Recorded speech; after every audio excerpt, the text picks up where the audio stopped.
বন্ধুরা, আপনারা কেমন আছেন? আমরা আল্লাহর রহমতে ভালো আছি। আপনাদের সামনে আজ প্রথম আসলাম। আপনাদের সামনে একটা নতুন রান্না দেখাবো, সেটা হচ্ছে চিলি সুইট চিকেন রান্না করে দেখাবো। দেখি বাকি কাজ দেখাই, কথা থাক। এবার আপনাদের সামনে রান্না করে দেখাচ্ছি। বেশি কথা বাড়াবো না, আপনাদের সামনে বেশি কথা বাড়াবো না, আপনাদের সামনে বেশি। এই যে 1.5 কেজি মাংস আছে, এই মুরগির মাংস আছে, টমেটো আছে, আদা রসুন বাটা একসাথে বেটে নিয়েছি, পেঁয়াজ কুচি আছে। এবার আমি গ্যাসটা ধরাবো, কড়াইতে তেল দেব। তেল দিয়ে তেলটা ভালো করে গরম করব, যেন তেলের গন্ধটা না লাগে। তেলের পরে এবার তেল গরম হয়ে যাবে, তারপর পেঁয়াজ কুচিটা ঢেলে দিয়ে দেব। পেঁয়াজটা আমি ঢেলে দিচ্ছি। পেঁয়াজটা ঢেলে দেওয়ার পরে আদো ভাজা মতো হয়ে যাবে। আদো ভাজা হয়ে যাবে, হালকা নরম হবে। তারপর আমি আপনাদের সামনে একটু লবণ দেব, স্বাদ মতো লবণ দেব। লবণ একটু হালকা নরম পেঁয়াজটা হয়ে যাবে, তারপরে আমি স্বাদ মতো লবণ দেব। লবণটা দিলে কি হয়, পেঁয়াজটা খুব নরম হয়ে যায়। তারপরে আদো ভাজা করব, ভাজতেই থাকবো, নাড়তেই থাকবো। নাড়ার পরে আমরা যখন হালকা ব্রাউন কালার এসে যাবে, আমরা ভাজতে থাকবো। ভাজতে যখন হালকা ব্রাউন কালার এসে যাবে, তখন আমি টমেটো কুচিটা ঢেলে দেব ওই পেঁয়াজের মধ্যে দিয়ে। এইবার দুটো একসাথে নাড়তে থাকবো। দুটো একসাথে নাড়তে টমেটোটা যখন একটু নরম হয়ে যাবে, টমেটোটা একটু হালকা নরম হয়ে যাবে, বেশ আদো ভাজা মতো হবে। আদো ভাজা মতো করার পরে আধ ভাজা মতো করব।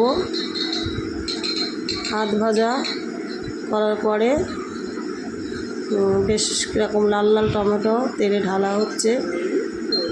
হয়েছে, বেশ দেখতে কি সুন্দর লাগছে। ভাজার পরে নাড়তে লাগবো। নাড়ার পরে নাড়তে হবে একটু বেশি সময় ধরে, নেড়ে নাড়ার পরে এবার আমি আস্তে আস্তে বেশ হালকা ভাজা মতো হবে। হালকা ভাজা হয়ে গেলে হালকা ভাজা হবে, দেখুন হালকা প্রায় ভাজা হয়ে যাচ্ছে। আস্তে আস্তে এরকম নাড়তেই থাকবো। এরকম হালকা ভাজা হয়ে গেলে এবার আদা রসুন বাটাটা আমি ঢেলে দেব। আমি আদা রসুন বাটাটা একসাথে বেটে নিয়েছি, আপনারা পারলে আলাদাও বাটতে পারেন, কিন্তু আমি একসাথে বেটে নিয়েছি। দিয়ে এইবার নাড়তেই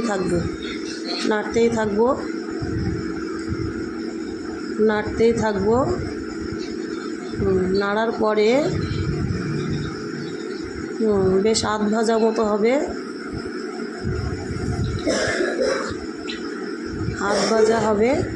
নাড়ার পরে আধ ভাজা মতো হবে। দেখুন আমি কেমন করে নাড়ছি। হ্যাঁ, এরকম নাড়তেই থাকতে হবে। এরকম নাড়তে থাকার পরে বেশ সুন্দর করে একটা কালার চলে আসছে। দেখুন সুন্দর একটা স্মেল চলে আসছে। এরপরে আমি যেহেতু দেখুন কীরকম ভাজা মতো হয়েছে, আধ ভাজা মতো। ফুল ভাজলে হবে না, আধ ভাজা। পেঁয়াজটা যেন নরম হয়, টমেটোটা বেশ নরম হবে তেলে। তারপরে আমি এই তেলের মধ্যে আমি শুকনো লঙ্কার গুঁড়ো ঢেলে দেব। লঙ্কার গুঁড়োটা একটু বেশি দেব, কেননা চিলি সুইট চিকেন তো, ওই জন্য একটু ঝাল মিষ্টি হবে। হ্যাঁ, এবার নাড়তেই থাকবো। নাড়ার পরে নাড়তেই থাকবো। দেখুন কি সুন্দর একটা কালার চলে এসছে। এই কালারের মধ্যে দিয়ে একটু সামান্য আমি জল দেব, যেন আদা রসুনের গন্ধটা চলে যায়। এবার নাড়তে থাকবো। হ্যাঁ, নেড়েই যেতে হবে। দেখুন কি সুন্দর একটা কালার চলে এসছে। দেখুন বন্ধুরা, আপনারা সবাই দেখুন, কালারটা খুব সুন্দর চলে এসছে। আমার ভিডিওটা ভালো লাগলে আপনারা একটু শেয়ার, লাইক, কমেন্ট করবেন। বন্ধুরা, আমি প্রথম এসেছি তো একটু ভুল হতেই পারে, তার জন্য আপনারা একটু ক্ষমা করে নেবেন। এবার একটু হলুদ গুঁড়ো দিচ্ছি, ঠিক মতো হলুদ গুঁড়ো দিচ্ছি যতটা লাগে। দিয়ে নেড়ে